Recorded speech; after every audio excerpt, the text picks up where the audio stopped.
அனைவருக்கும் வணக்கம். இன்னைக்கு நம்ம என்ன பார்க்க போறோம் அப்படின்னா, ஐம்பெருங்காப்பியங்கள இறுதி காப்பியங்களான வளையாபதி மற்றும் குண்டலகேசி இவங்களதான் நம்ம பார்க்க போறோம்.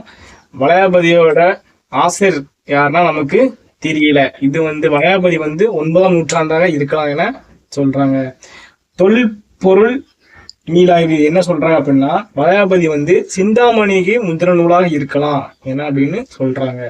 இதுல பாடல் முழுமை நமக்கு கிடைக்கல அப்படின்னாலும் இதுல 70 பாடல் மட்டுமே நமக்கு கிடைச்சிருக்கு.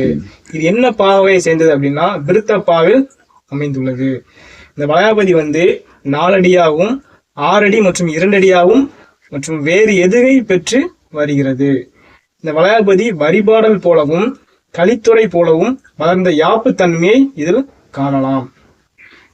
இந்நூலின் உரையாசிரியரான தக்காயபரணி என்ன சொல்றார் அப்படின்னா, ஒட்டக்கூத்தர் கவியழகு வேண்டி வளையாபதியை நினைத்தார் என்பது இவரோட கூற்று. அறிவான் பற்றி குறிப்பு வர்றதுனால இந்த வளையாபதி சமமாக இருக்கலாம் அப்படின்னு என்று சொல்றாங்க. இதோட கதை சுருக்கம் அப்படின்னு என்னன்னு பாத்தீங்கன்னா, குடும்ப வாழ்க்கை, உறவுகள், பின்னர் துறவும் இவற்றை மையமாக கொண்டு இருந்திருக்கலாம் என பல அறிஞர்கள் என்ன சொல்றாங்க கூறுறாங்க. இதோட முக்கியமான இது என்ன அப்படின்னா, வளையாபதி ஜைன மதம் சார்ந்ததாக இருக்கலாம்.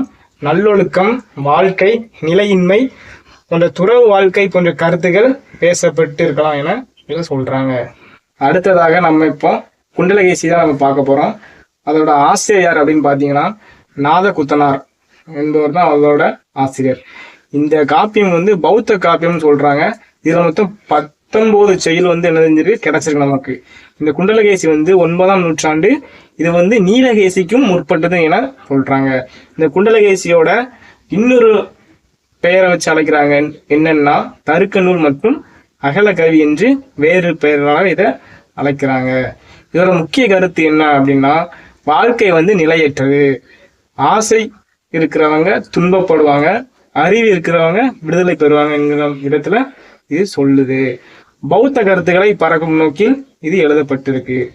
இதோட கதை சுருக்கம் என்னன்னு பாத்தீங்கன்னா, பத்திரை என்கிற ஒரு வணிகரோட மகள் காலன் என்கிற ஒரு கல்வனை காதல் செய்கிறான். அவன் ஆல்ரெடி சிறையில இருக்கான். பத்திரையோட தந்தை உதவியால அவனை சிறையிலிருந்து மீட்டெடுத்து இருவரும் மணந்து ஒரு இல்லற வாழ்க்கைக்கு போறாங்க.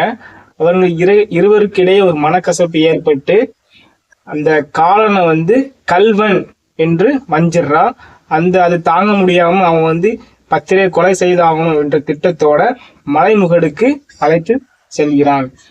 கொலை செய்யதான் கூட்டு போறான் நம்மள அப்படின்ட்டு பத்திரை தெரிந்து கொண்டு தன் கணவன்கிட்ட உங்களை 3 முறை சுற்றி வர வேண்டும் அப்படின்ட்டு காலன்ட்ட கேட்கிறான். காலன் அதுக்கு சம்மதித்து சரின்னு சொல்றான். அப்படி 3 முறை சுற்றி வரும்போது காலனை அந்த மலை முகத்துல இருந்து தள்ளி விட்டு கொன்னுடுறான். கொன்ன பிறகு தன் வாழ்க்கையை வெறுத்து இந்த பத்திரை துறவு பூண்டு புத்த சமயம் சென்று முக்தி பெறுகிறார். இதுதான் இந்த குண்டலகேசியோட கதை சுருக்கம். நன்றி, வணக்கம்.